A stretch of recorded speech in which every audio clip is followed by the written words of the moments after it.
Hi there, everybody. Welcome to the winter of Michigan, December 20th, 2016. We're looking out my little window I put in my workshop there. It's cold and snowy, but I'm nice and warm here in my barn, and I wanted to let you know what I was doing with the track vehicle. And thank you for all those people that are subscribing. It amazes me that many people are interested, but we're kind of a strange breed, aren't we? You did see me last video ride the thing up and down the road with the 125 Suzuki engine. I've just decided it doesn't make sense to try to use this engine because you can't really shift gears. Even though it's an automatic clutch, you can't really slow down and shift a gear because there's no coasting on this like there is on a quad or a motorcycle. It just wants to go down and quit, and it just doesn't make sense to try to use a little internal automatic clutch to try to power this, especially when you're turning. So what I'm going to do is go back to my little Lifan 6.5 horse motor. And you've seen this before, nice little motor, and I'm going to use a torque converter system like we had to begin with. The advantage of that is that you don't have to worry about shifting, and I'm not real confident and comfortable with the torque system as it is. This is kind of a low budget one. I'm not sure it's going to hold up to the standards I need, but we're gonna go with it anyway. We're gonna try it. We're gonna take the governor out of the engine and try to get about 5,500 RPM.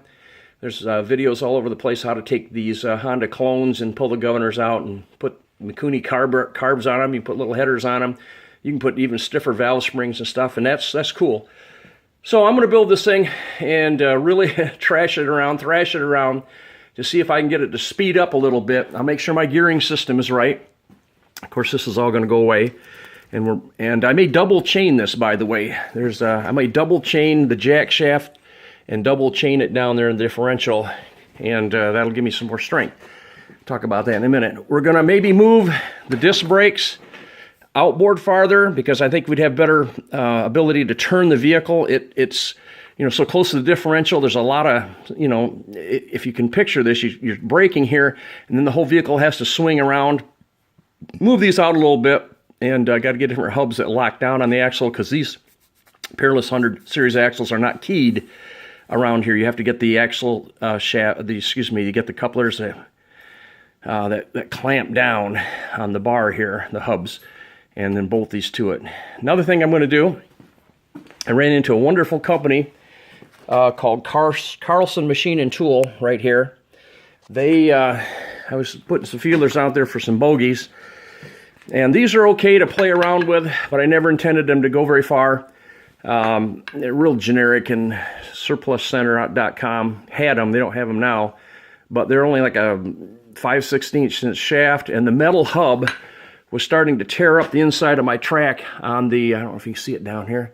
Yeah, you can see the little bit of metal showing on the inside of my track. Now, truthfully, I don't think that'll hurt anything.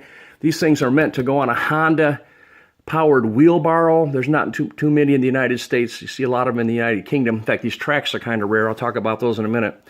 But I just didn't want to shred this up anymore. And so I'm going to go ahead and Carlson's is going to help me here, I think.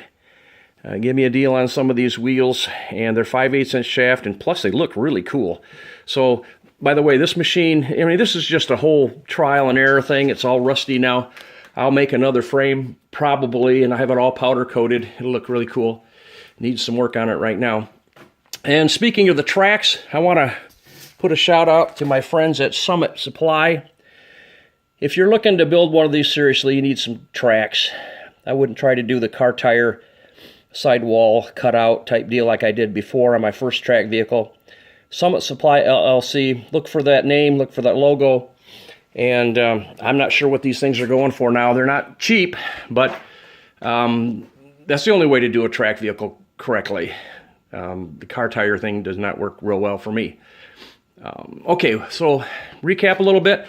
We're going to take this engine off. We're going to hot rod the 6.5. And if it seems to work, and even if I blow it up, man, I was over at Harbor Freight the other day, and they had the Predators. This is a 196cc. This was a 212.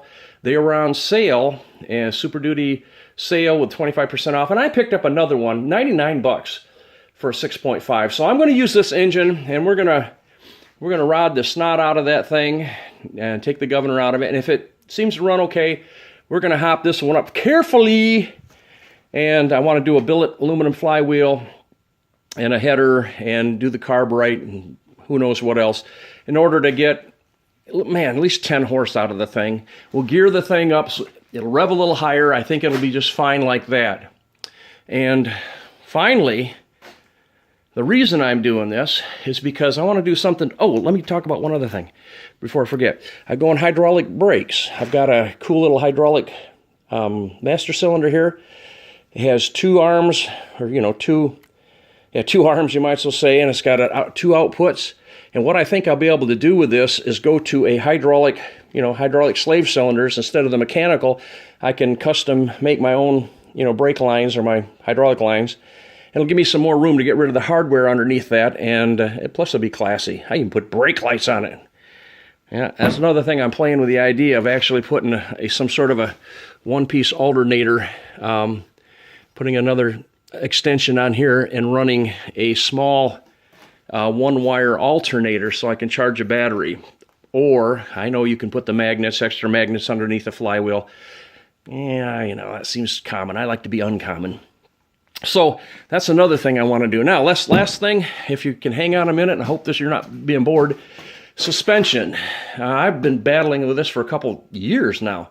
What do you do about suspension? This was just kind of to see if it worked. And I don't want to build a little platform with a little bouncy thing that you stand on. I want a suspension that works. So I was looking, and I found a company called Rosta. And what they do is they make these cool little torsion mounts, if you ever know what a torsion axle is. And let's see, get a little picture here, get the light. And they make a torsion assembly here. It's basically a piece of square tubing on a bracket with another square tubing offset in there with rubber cords. And I hope that makes sense to you. If you are mechanically minded enough to be looking at this thing and building these things, you probably have searched this out, maybe found something yourself. And not only that, but if you can picture that with an arm on it, I just printed out a couple pictures, and imagine that arm with a bogey wheel on it. And so that thing would rotate. Of course, the main body wouldn't, but the arm would rotate back and forth. And then you can eliminate the springs, you can eliminate, shock absorbers. And some of the old Army tanks actually had a torsion suspension. And I figure I can put 4 in here. Sometimes they come in pairs. You can pair them out with arms. And I just need a couple of inches of travel to make a smooth ride. So if I run over a branch or run over a rock, I don't want to feel it in my feet. So I'll be looking at those too. So I hope this is satisfying to you that are watching this. And the reason why I'm building it, let me go. Well, I'm not going to spill all the beans. But let me say this. I'm not building this just a hot rod around the woods. I want to build this thing to go distance. I want it to be heavy duty as far as hold up and run a long distance, because, and I'll maybe talk about this a little bit later, I have a plan, and my plan involves taking a track vehicle approximately 3,000 miles. And I'll leave you with that for now. 3,000 miles, and it's interesting, to me anyway. So, any questions, let me know. Thanks for watching in. Thanks for subscribing, and have good fortune on your track vehicle building. If you have any questions, let me know, or any ideas. I don't know everything. I'm building this thing from scratch and trying to do the best I can, and had some success, but we're still on it. We're still after it. Thanks a bunch, you guys. Have a good winter. Have a good Merry Christmas and a Happy New Year. Bye.